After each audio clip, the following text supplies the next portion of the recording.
ꯂꯟꯆꯦꯟꯕꯅ ꯏꯆꯟꯗ ꯍꯥꯏꯔꯛꯏ, "ꯏꯆꯟ, ꯅꯪ ꯋꯥꯒꯅꯨ, ꯑꯩꯈꯣꯏ ꯃꯌꯥꯝ ꯂꯩꯔꯤꯕꯁꯤꯗꯤ꯫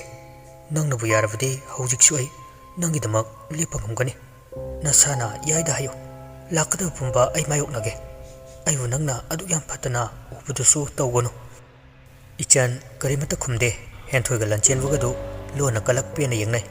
ꯊꯕꯛ ꯃꯥꯏ ꯄꯥꯛꯇꯧꯔꯦ ꯈꯟꯅ ꯍꯔꯥꯎꯅꯩ, ꯈꯨꯗꯣꯝꯕꯤ ꯂꯣꯟꯅ ꯎꯠꯅꯩ꯫ ꯍꯥꯏꯅꯕ ꯂꯩ, ꯇꯥꯏꯕꯪ ꯃꯤꯑꯣꯏꯕꯗꯤ ꯍꯤꯡꯕꯨ ꯍꯤꯡꯂꯕꯗꯤ ꯃꯔꯧ ꯂꯩ꯫ ꯍꯤꯡꯂꯤꯕ ꯃꯤꯑꯣꯏ ꯑꯃꯒꯤ ꯃꯤꯡ ꯄꯟꯗꯨꯅ ꯋꯥꯔꯤ ꯁꯥꯟꯅꯔꯕꯗꯤ ꯃꯤꯁꯛ ꯑꯗꯨ ꯈꯨꯗꯤ ꯊꯤꯖꯤꯜꯂꯤ, ꯑꯁꯣꯛ ꯑꯄꯟ ꯅꯪꯒꯜꯂꯤ ꯍꯥꯏꯅꯩ꯫ ꯑꯆꯪꯕ ꯃꯤꯒꯤ ꯋꯥꯔꯤ ꯁꯥꯟꯅꯒꯅꯨ, ꯆꯣꯞꯄ ꯅꯪꯕꯁꯨ ꯌꯥꯎꯏ ꯍꯥꯏꯕ ꯊꯥꯏꯅꯒꯤ ꯆꯨꯝꯂꯕ ꯋꯥꯐꯝ ꯑꯃꯁꯨ ꯂꯩꯔꯤꯕꯅꯤ꯫ ꯑꯁꯨꯝꯅ ꯂꯟꯆꯦꯟꯕꯅ ꯏꯆꯟꯒꯤ ꯊꯃꯣꯏ ꯁꯣꯛꯄꯒꯤ ꯈꯨꯗꯣꯡꯆꯥꯕ ꯑꯗꯨ ꯂꯧꯔꯒ ꯃꯍꯥꯛꯀꯤ ꯑꯣꯏꯅꯕ ꯇꯧꯔꯤꯕ ꯀꯗꯔ ꯄꯨꯝꯕ ꯑꯔꯦꯝꯕ ꯇꯥꯕꯒ ꯆꯞ ꯃꯥꯟꯅꯔꯦ꯫ ꯅꯣꯡꯗꯥꯏꯔꯦꯝꯕꯗꯨ ꯐꯨꯠ ꯐꯥꯎꯖꯤꯜꯂꯩ꯫ "ꯅꯣꯏ ꯑꯅꯤꯅ ꯑꯃꯨꯛ ꯀꯔꯤ ꯄꯥꯎ ꯇꯝꯖꯤꯜꯂꯤꯅꯣ? ꯁꯦꯝꯖꯤꯟ ꯁꯥꯖꯤꯟꯕ ꯀꯔꯝꯕ ꯋꯥ ꯍꯥꯏꯖꯤꯜꯂꯤꯅꯣ?" ꯏꯆꯟ ꯂꯨꯛꯊꯔꯝꯕꯗꯒꯤ ꯐꯠ ꯅꯣꯟꯈꯠꯂꯛꯏ꯫ ꯅꯣꯡꯗꯥꯏꯔꯦꯝꯕ ꯄꯤꯁꯨꯝ ꯁꯨꯛꯇꯛ ꯇꯧꯏ꯫ ꯁꯥꯎꯅ ꯅꯣꯟꯈꯠꯂꯛꯂꯤꯕꯤ ꯏꯆꯟꯕꯨ ꯍꯥꯟꯅ ꯌꯦꯡꯉꯤ, ꯑꯗꯨꯒ ꯍꯦꯟꯊꯣꯏ ꯑꯃꯗꯤ ꯂꯟꯆꯦꯟꯕꯕꯨ ꯌꯦꯡꯉꯤ꯫ ꯅꯣꯡꯗꯥꯏꯔꯦꯝꯕꯅ, "ꯅꯪꯗꯤ ꯀꯅꯥꯝꯇꯁꯨ ꯌꯥꯎꯗꯅ ꯑꯅꯤꯁꯤꯒ ꯂꯩꯃꯤꯟꯅꯔꯝꯃꯤꯁꯤ ꯀꯩꯒꯤꯅꯣ?" ꯂꯟꯆꯦꯟꯕꯅ ꯋꯥ ꯍꯥꯏꯒꯦ ꯇꯧꯔꯛꯏ꯫ "ꯁꯨꯃꯥꯏ ꯇꯧ..." ꯅꯣꯡꯗꯥꯏꯔꯦꯝꯕ ꯈꯨꯠ ꯊꯥꯡꯒꯠꯂꯛꯏ꯫ ꯂꯟꯆꯦꯟꯕ ꯋꯥ ꯉꯥꯡꯒꯦ ꯇꯧꯔꯝꯕꯗꯨ ꯃꯆꯤꯟ ꯁꯠ ꯎꯝꯁꯤꯜꯂꯤ꯫ ꯅꯣꯡꯗꯥꯏꯔꯦꯝꯕꯅ, "ꯑꯩꯅ ꯍꯪꯉꯤꯁꯤ ꯀꯅꯥꯗꯅꯣ? ꯅꯅꯥ ꯇꯥꯗ꯭ꯔꯣ?" ꯏꯆꯟꯅ, "ꯑꯩꯉꯣꯟꯗꯔꯣ?" ꯄꯥꯎꯈꯨꯝ ꯑꯗꯨꯅ ꯅꯣꯡꯗꯥꯏꯔꯦꯝꯕ ꯉꯛꯄꯅ ꯂꯣꯏ꯫ ꯑꯁꯤꯒꯨꯝꯕ ꯁꯧꯔꯥꯡꯅꯕꯒꯤ ꯈꯣꯟꯖꯦꯜ ꯑꯃꯨꯛꯇ ꯏꯆꯟꯒꯤ ꯃꯐꯝꯗꯒꯤ ꯅꯣꯡꯗꯥꯏꯔꯦꯝꯕꯅ ꯇꯥꯈꯤꯗ꯭ꯔꯤ꯫ ꯅꯣꯡꯗꯥꯏꯔꯦꯝꯕꯅ, "ꯀꯔꯤ ꯈꯣꯟꯗꯥꯅꯣ ꯑꯗꯨꯗꯤ? ꯅꯪꯅ ꯁꯤꯖꯤꯟꯅꯔꯤꯕꯗꯨꯅ ꯀꯔꯤ ꯈꯣꯟꯗꯥꯅꯣ? ꯑꯁ꯭ꯋꯥꯏꯗ ꯋꯥꯔꯤ ꯁꯥꯟꯅꯧꯁꯤ." ꯈꯨꯠ ꯄꯥꯏꯒꯦ ꯇꯧꯏ꯫ ꯏꯆꯟꯅ ꯈꯨꯠꯇꯨ ꯐꯠ ꯂꯩꯊꯣꯛꯏ꯫ ꯅꯣꯡꯗꯥꯏꯔꯦꯝꯕ ꯏꯆꯟꯕꯨ ꯆꯞ ꯌꯨꯡꯅ ꯂꯦꯞꯇꯨꯅ ꯌꯦꯡꯉꯤ꯫ ꯑꯅꯤꯗꯨ ꯑꯃꯅ ꯑꯃꯕꯨ ꯃꯨꯟꯅ ꯌꯦꯡꯅꯩ꯫ ꯏꯆꯟꯅ ꯉꯁꯤ ꯇꯧꯔꯤꯕ ꯃꯑꯣꯡ ꯃꯇꯧ ꯑꯁꯤꯗꯤ ꯋꯥꯔꯧꯕꯒꯤꯅꯤ꯫ ꯃꯍꯥꯛꯄꯨ ꯅꯣꯡꯗꯥꯏꯔꯦꯝꯕꯅ ꯃꯤꯔꯥꯏꯕꯤꯔꯦ ꯈꯜꯂꯨꯕꯗ ꯃꯊꯃꯣꯏ ꯁꯣꯛꯂꯕꯅꯤ꯫ ꯅꯣꯡꯗꯥꯏꯔꯦꯝꯕꯅ ꯌꯦꯡꯂꯤꯕ ꯑꯁꯤꯅ ꯀꯔꯤ ꯃꯔꯝꯒꯤ ꯃꯍꯥꯛꯅ ꯁꯥꯎꯔꯤꯕꯅꯣ? ꯐꯅ ꯁꯥꯎꯔꯕꯁꯨ ꯑꯁꯤꯒꯨꯝꯕ ꯃꯇꯧ ꯑꯃꯨꯛꯇ ꯎꯠꯈꯤꯗ꯭ꯔꯤ꯫ ꯃꯇꯝ ꯈꯔ ꯄꯥꯎ ꯐꯥꯎꯅꯗꯕꯒꯤ ꯄꯨꯛꯆꯦꯜ ꯑꯣꯜꯂꯕ꯭ꯔꯥ ꯈꯟꯅ ꯇꯤꯡꯉꯛ ꯃꯥꯏꯉꯛꯅꯅ ꯌꯦꯡꯂꯤꯕꯅꯤ꯫ ꯃꯈꯣꯏ ꯑꯅꯤꯒꯤ ꯃꯇꯧꯕꯨ ꯂꯟꯆꯦꯟꯕ ꯑꯃꯗꯤ ꯍꯦꯟꯊꯣꯏꯅ ꯀꯂꯛ ꯄꯦꯟꯅ ꯂꯥꯟꯗꯕ ꯁꯥꯗꯨꯅ ꯑꯃꯗ ꯑꯃꯨꯛ ꯌꯦꯡꯁꯤꯟꯅꯗꯨꯅ ꯂꯩ꯫ ꯅꯣꯡꯗꯥꯏꯔꯦꯝꯕꯅ, "ꯅꯪꯅ ꯇꯧꯔꯤꯁꯤ ꯀꯩꯅꯣ? ꯑꯩ ꯋꯥ ꯀꯟꯅ ꯌꯥꯝ ꯉꯥꯡꯅꯤꯡꯗꯦ꯫ ꯁꯤꯗ ꯅꯨꯡꯉꯥꯏꯇ꯭ꯔꯗꯤ ꯆꯠꯁꯤꯜꯂꯣ."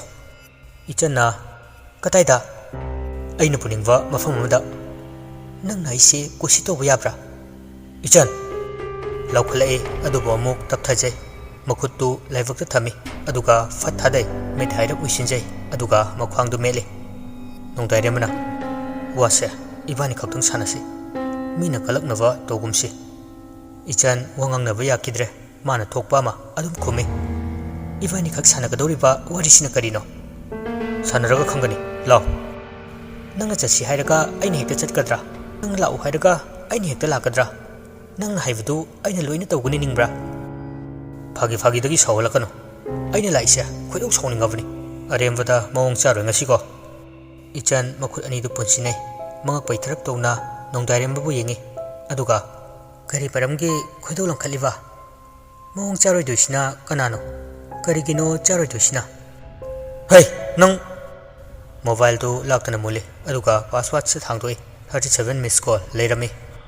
"ꯅꯃꯤꯠꯇꯨ ꯎꯔꯕ? ꯍꯥ? ꯀꯌꯥꯝ ꯀꯨꯏꯔꯦ ꯑꯩꯅ ꯅꯉꯣꯟꯗ ꯀꯣꯜ ꯇꯧꯈꯠꯂꯛꯏꯁꯦ? ꯁꯨꯡꯄꯥꯏ ꯄꯥꯏꯗꯦ꯫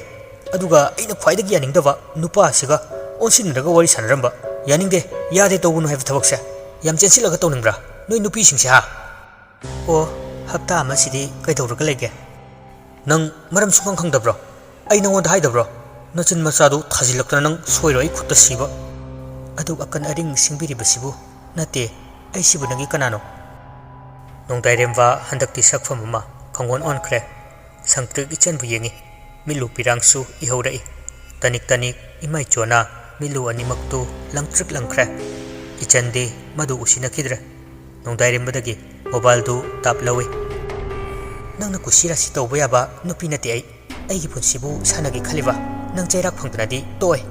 ꯑꯩ ꯅꯉꯣꯟꯗ ꯂꯥꯟꯗꯤ ꯂꯥꯟꯈꯤꯗꯕꯅꯤ, ꯑꯗꯨꯛ ꯆꯥꯎꯕ ꯃꯤꯅꯝꯕ ꯑꯩꯕꯨ ꯑꯗꯨꯛ ꯊꯃꯣꯏ ꯁꯦꯡꯅ ꯅꯨꯡꯁꯤꯕꯤꯔꯤ ꯈꯜꯂꯨꯕ ꯑꯩꯒꯤ ꯑꯁꯣꯏꯕꯅꯤ꯫ ꯑꯃꯨꯛ ꯍꯟꯅ ꯌꯦꯅꯤꯡ ꯍꯨꯜꯂꯔꯣꯏꯗꯕ ꯑꯩꯒꯤ ꯊꯃꯣꯏꯕꯨ ꯅꯝꯗꯨꯅ ꯅꯪꯅ ꯂꯧꯈꯤꯕꯅꯤ꯫ ꯑꯗꯨꯒ ꯍꯧꯖꯤꯛꯅ ꯇꯧꯁꯤꯟꯅꯕ ꯁꯥꯁꯤꯟꯅꯕ ꯑꯣꯏꯔꯝꯕ ꯅꯪ ꯑꯩꯅ ꯋꯥꯔꯧꯏ꯫ ꯉꯁꯤꯗꯒꯤ ꯅꯪ ꯑꯩꯕꯨ ꯊꯤꯔꯛꯄꯁꯨ ꯌꯥꯔꯣꯏ,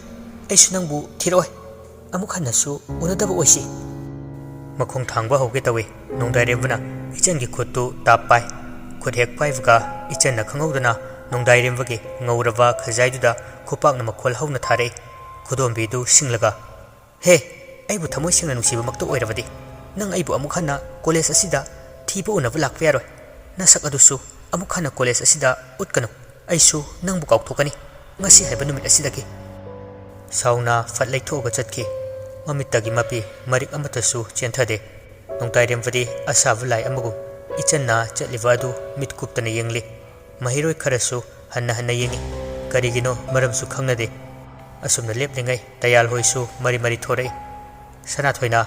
nongdairemba ichan thengnadro lembana ai khajai dudi khupak maramnine kana nablami badude fajana ayekpadawna taine ngangsang tayalna kadai chanthoina hoine sidia nungsina ichan gi oijala haina ringai ichan gari thaudoktuna lakpoi sana thoina ai ichan ngai kho hanna yenglamdana yangna thawduna chatki inga kakle makhoi singdo nungsina nongdairemba noi ani saunariro chanthoina kuina unadabagi oinari oiramnida asinabu hena nungsina doine khano kaisu kaidida natrane tayalna natpanataba nongdairemba kaidobu yaruge noi ani kari hainino ichan gi khusau sibu nangna magi nungaitanaba kari hairubu yauge nongdairemba karimata khumde tapna khajai nale henthoi galan chenbagadi khubak ani yesinaraga khukhairaga chatke makoi singdo ani dubu khana sauni yenghowe numit asidagi nongdairemba ichan unaba phangbagi tanja phangidre inawbugi thodok mathang hojik fawwa unadana leiri makoi ani wari asi munnatarga ahlahumdu tuminna famthai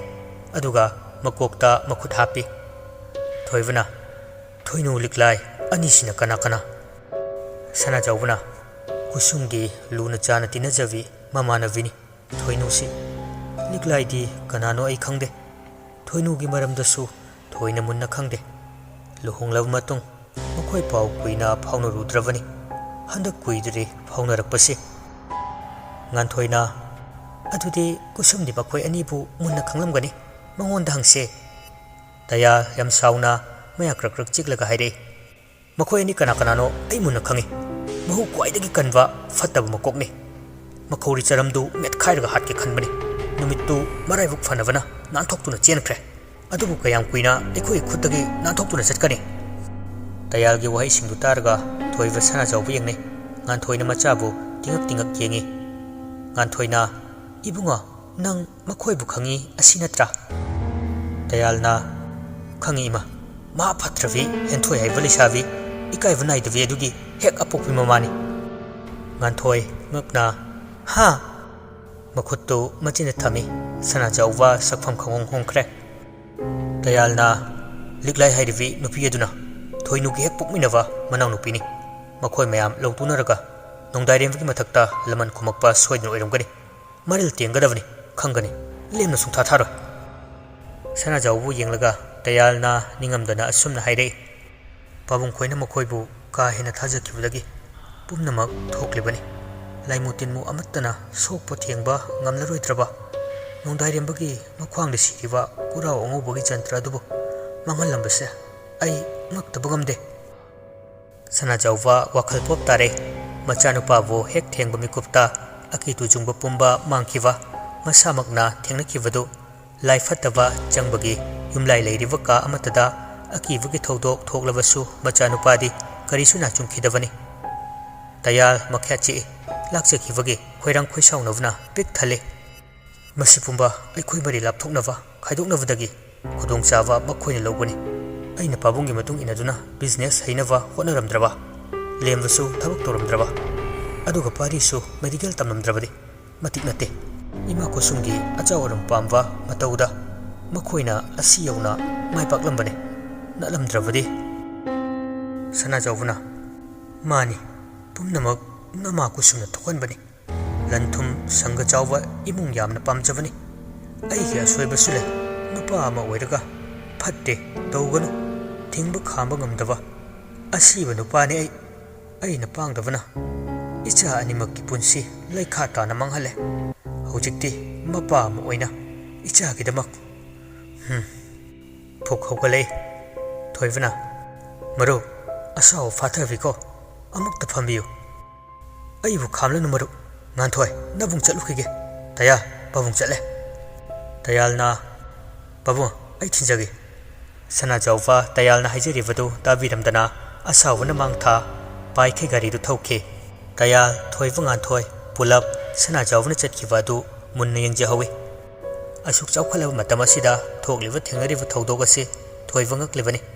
ꯃꯍꯥꯛꯇꯤ ꯂꯝ ꯌꯥꯝ ꯀꯣꯏꯆꯠ ꯆꯠꯄ ꯃꯤꯁꯛ ꯑꯣꯏꯕꯅ ꯑꯁꯨꯝꯅ ꯄꯨꯛꯆꯦꯜ ꯄꯤꯛꯁꯟꯕꯁꯤ ꯈ꯭ꯋꯥꯏꯗꯒꯤ ꯍꯩꯅꯗꯕ ꯃꯤꯁꯛ ꯑꯃ ꯑꯣꯏꯔꯤꯕꯅꯤ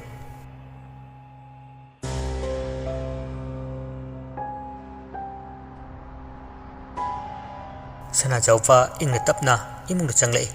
ꯀꯨꯁꯨꯝ ꯃꯌꯥꯏ ꯀꯥꯗ ꯐꯝꯂꯝꯃꯤ ꯌꯦꯡꯈꯤꯕ ꯃꯤꯠꯐꯝꯗꯒꯤ ꯃꯤꯠꯌꯦꯡꯁꯨ ꯍꯣꯡꯗꯦ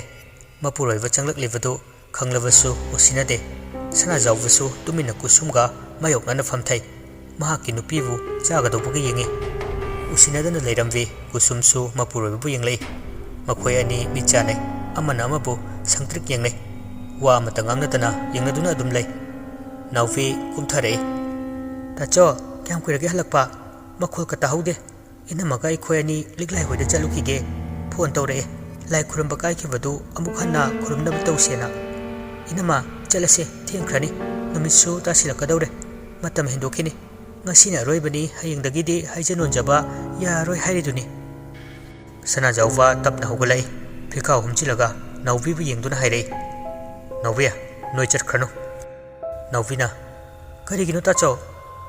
ꯁꯅꯥꯖꯥꯎꯕꯅ ꯃꯔꯝ ꯍꯪꯒꯅꯨ ꯑꯩꯅ ꯆꯠꯀꯅꯨ ꯍꯥꯏꯔꯗꯤ ꯆꯠꯂꯨꯔꯅꯨꯀꯣ ꯇꯥꯆꯧ ꯐꯔꯛ ꯐꯨꯕꯤꯔꯛꯀꯅꯨ ꯃꯇꯝ ꯂꯩꯇ꯭ꯔꯕꯅꯤ ꯅꯥꯎꯕꯤ ꯑꯩꯒꯤꯁꯤ ꯐꯔꯛ ꯐꯨꯕ ꯅꯠꯇꯦꯅꯦ ꯅꯈꯣꯏꯅ ꯇꯧꯕꯗ ꯑꯩ ꯅꯣꯡꯃꯇ ꯊꯤꯡꯗꯕꯅꯤ ꯌꯥꯗꯦ ꯍꯥꯏꯕ ꯑꯁꯤꯃꯗꯤ ꯇꯣꯛꯄꯅ ꯐꯅꯤ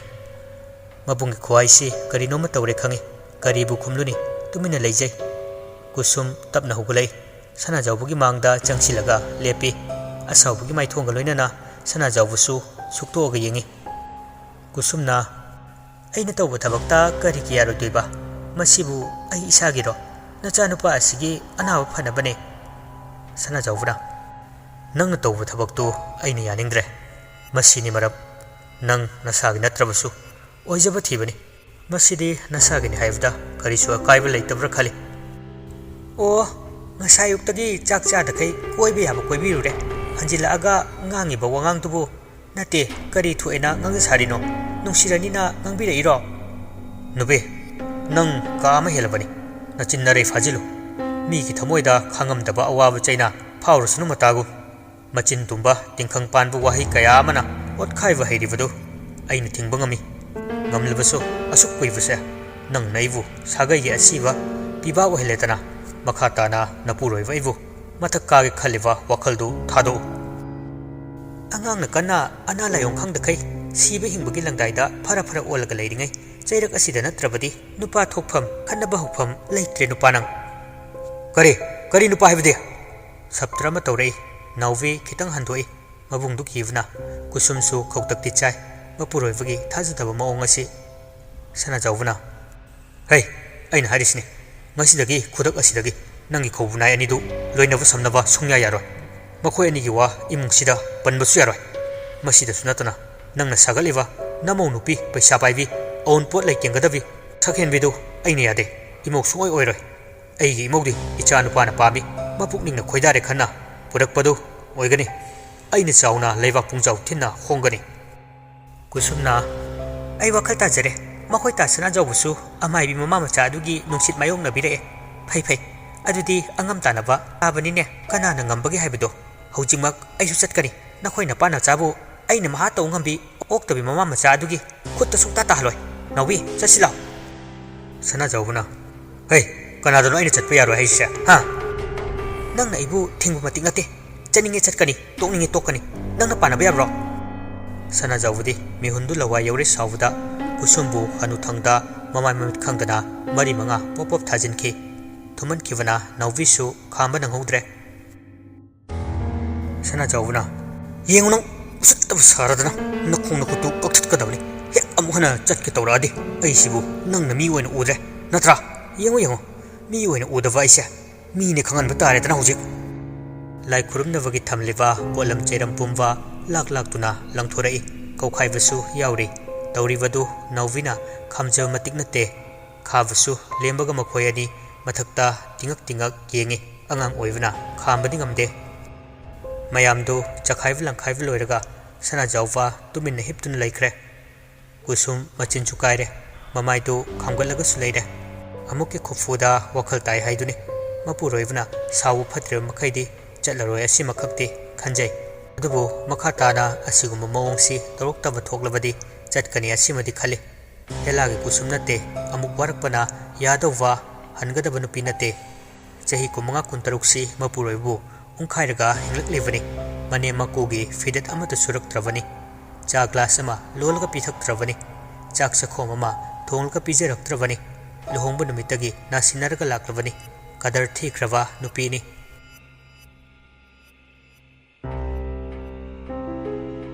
boinaw yaifawa pungpopopaga henthoi gida changai lanchenwa henthoi liklai thoinu ani dubu ngakni yengi lanchenwana नखोय नि दिखे दौरिबा कोइ खिद्राइने हराउना केमदा तौदना वरि साखिबदो बोइनाउना अस अयो आमता चिंखलु लाओ हेनथोइने याइफबा चिंखले बोइनाउबुना लंचेनबना चिंखलगा फमहले थोइनुना खना चैनाबगा यावरक प्रोलम्बिदा याइफबना इंदोमचा खना चैनाबगा नते फुथरा इने थल्लगा लंचेनबना कनाना बोइनाउना तयागा पारीगा ननीने हेनथोइना लंचेनबना करिके अस मोय अनिदि लोय खंगमे हयेंखै तौखिद्राना थल्लगा पोपा पोपा थाजिलकपै वानी खुद कहनबा नंगदे याइफबना कपगांग तोरगा हाइरकपनी बोइनाउना अमुक मखा तारै करिगिनो कनाना तौई कदाइनो नोंदाइरेमबगी ख्वांगदगी लौथोखिबा जंत्रसु अस वांग हंगे दुंगाई खुंबगी मतमगा फंगबा नते लंचेनबना ओ अदुमक तौरप्रा कदाइ वाइदनो फुरैसे बोइनाउना आई खोइना जंत्र मुलहौबा अदु आइदनी थोइनु याम साउना हाइरे अदबो मतौ करमननु हाइबनिदा याइफबना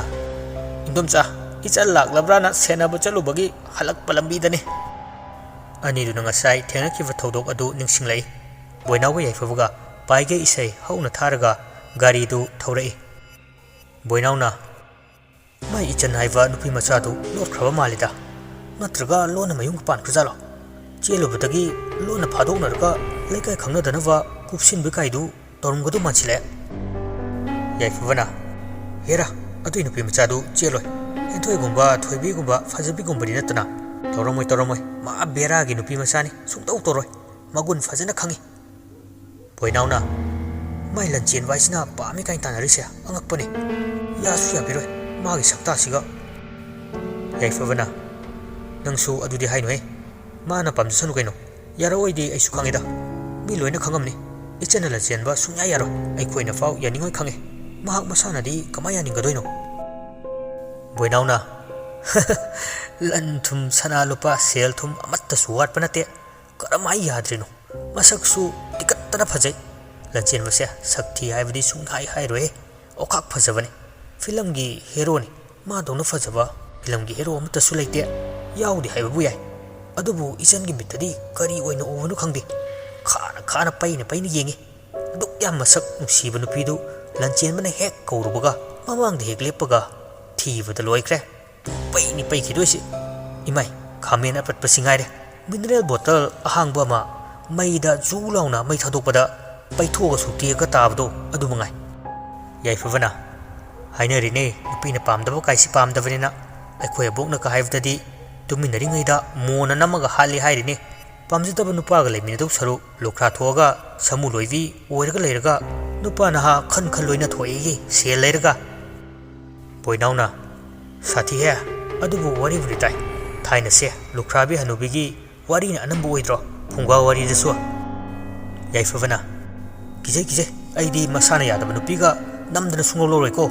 नुपीगा सिंगनाबसे अपंगो नुपानी नमदनगा इजत मांगले खलो पुंखाय अमा लेमिनरुबगी चही कुन नत्रगा पुंसी चुप्पा kaisum sangda oima sai nupi thi trasu toksani masana yadradi boinaudu khangna laurai bullet amana hengalaga thachilakpadagi brake khangpha phai helmet upa cheitu paiwa nupa ani prap changsilaga gari ge thongdu hangdu khale kumtharo noyani ani du yengnaraga kumtharai helmet upsinbana masak machu khangdavana wangang busu ifa phajili boinauna konano noyani bo khangning bro ai favana au khangninge helmet upa ani du yengnai mak ine aduga helmet tu lowthorei tayal ga pari ga oirami yai fava boinau khitang ngakchane ngasai makai kijaba poklam badu phakre yai favana noyani oida kai mu no noyani tawrisina ha akhoi dina harol taku taranga malure boinau chalslo malaude tayal ne yai favagi khudang du tap phai boinau khudang du na pari na tap phai boinau na korino na khoi ni mongse ha pari na nasana khangna na khoi nong dai rem bagi lokthok he posak tu piro kari pono aisa khangdre na khoi ni taya akhoi na kem tlode wathi warem matam han ganu akhoi thabak tawgadaba yam le na khoi dauna thabak leitaba mina te ko chatho aswaida khangsin nadrav natro narol chumna wadu de tayal ne hekta thok kausile aduga paire iba cheitup ani du thangal laga yengi amuksu makhoi yengnai mangak inaraga makhoi ani na yai fawa madi boinau mathunduda pop kanthai faibom khubom dasu kanthatle boinau na ayo ma sire iba ayo ai haige yai favana boinau nang hai to no ai si tare thunji pope pari han jantra do henthoi gi mama thuinuna laukrabane tayalna karige ha nong dai re mugi masada kari do tawni hai atai di khangde chaitup tuna boinau gi khadang thami boinau du matin kut yotsile tayalna nakhoi ni hathukani he yam honu makha tana ani du pantharam dana chatke